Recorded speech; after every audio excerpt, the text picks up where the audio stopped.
चलिए मित्रों, आज हम आप लोगों को एक नई चीज़ के बारे में जानकारी देंगे। शायद आप लोग बहुत किसी को पता भी है ये चीज़, बहुत कोई नहीं भी जानते होंगे। क्या आप लोगों को पता है कि हम लोग हिंदू धर्म में घर का किसी सदस्य का मृत्यु हो जाता है तो मुंडन क्यों किया जाता है? मृत्यु का साथ मुंडन का क्या संपर्क होता है? जबकि स्त्रियां मुंडन नहीं करती है, लेकिन पुरुषों को मुंडन करना जरूरी होता है। क्यों ऐसा होता है? तो दोस्तों, हिंदू धर्म में जिंदा रहते हुए जितना नियम होता है ना, या जन्म लेने पे जितना नियम होता है, उससे कई गुना ज्यादा नियम व्यक्ति के मर जाने पर माना जाता है। हिंदू धर्म जो है वो पुनर्जन्म पर विश्वास करता है। इसीलिए मृत्यु के बाद मृतक की आत्मा को मुक्ति तथा शांति दिलाने के लिए कई कार्य हम लोग करते हैं। हम सबने जानते हैं कि परिवार में किसी का मृत्यु होने के बाद मृतक के परिवार के सभी पुरुष सदस्य जो है वो अपने दाढ़ी तथा बाल को मुड़वा लेते हैं। लेकिन क्या आप लोगों को इसका सही कारण पता है? सोचा है कि इसके पीछे क्या धार्मिक कारण है? आज हम आपको इसी के बारे में बताएंगे। गरुड़ पुराण में मृत्यु जैसा जटिल विषय को लेकर एक बहुत ही गहराई से प्रकाश डाला गया है। इस पुराण में आत्मा को परलोक गमन की आत्मा का जो परलोक गमन होता है, मर जाने के बाद जो लोग परलोक में चले जाते हैं, उनके बारे में व्याख्या मिलता है।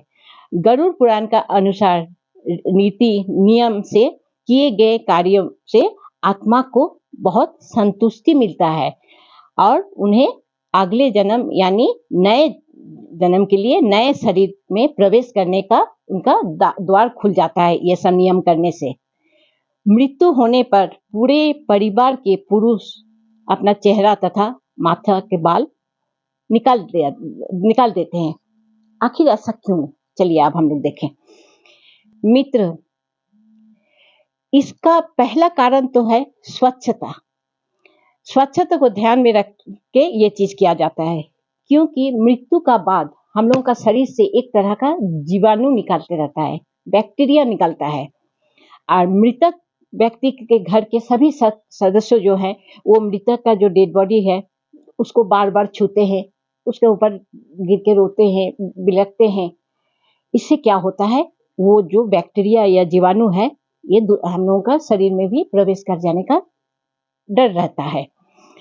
इसीलिए अंतिम संस्कार के बाद नाखून काटना, मुंडन करना, साथ ही साथ नहाना, ऐसा करने से शरीर को पूर्ण स्वच्छ हम लोग कर लेते हैं। मुंडन करवाने से हम लोगों का कई तरह का संकटों से भी मुक्ति मिलती है। हिंदू शास्त्र में देखिए, ऐसे तो महिलाएं ना ही शमशान घाट में जाती है ना ही मुंडन करवाती है। किसी रिश्तेदार की मृत्यु होने पर मुंडन करवाने के पीछे बहुत बड़ा कारण है। व्यक्ति के प्रति श्रद्धा और सम्मान जताना मुंडन का भी एक बहुत बड़ा कारण माना जाता है। मृतक अपने परिवार के साथ देखिए जिंदगी भर गुजार देते हैं, परिवार के लिए कितना कुछ करके जाते हैं। उसके बाद जब हम लोग का घर में उनके लिए वही मुंडन हम लोग करवाते हैं या उनके लिए जब क्रियाकर्म करते हैं, उससे मृतक व्यक्ति का आत्मा बहुत खुश हो जाते हैं। इसमें क्या होता है, इसमें सांसारिक एकता का रूप में मृतक देखते हैं कि हाँ, हमारा संसार में कितना एकता है कि हमारा मृत्यु का बाद भी हमारा सम्मान किया जा रहा है। इससे मृतक व्यक्ति का आत्मा बहुत संतुष्ट होते हैं। जिस तरह से घर में बच्चा होने के बाद सूतक लगता है, ठीक उसी तरह से किसी व्यक्ति का मृत्यु जब हो जाता है तो उसका घर में भी सूतक लगता है। तो ये 13 दिन तक रहता है और ये 13 दिन तक मृतक का जो आत्मा होता है वो परिवार के सदस्य का साथ घूमते रहता है। इसीलिए मृतक व्यक्ति का मृत्यु के बाद उनका जितना भी कपड़ा हो, बिछाना हो, उनका यूज करने वाला जितना भी वो सामान उनका उपयोग का था, वो सब किसी गरीब दुखी में दान कर देना चाहिए, ताकि घर वाला भी उसको जब देखे तो उन लोगों को उतना, वो अगर घर से सामान हम लोग बाहर कर देते हैं तो घर वाला को भी मृतक व्यक्ति का उतना याद नहीं आएगा। घर में वो सब चीज सामने पड़ा हुआ रहने से घर वालों को भी बार बार उसको देख के याद आएगा, मन खराब होता है।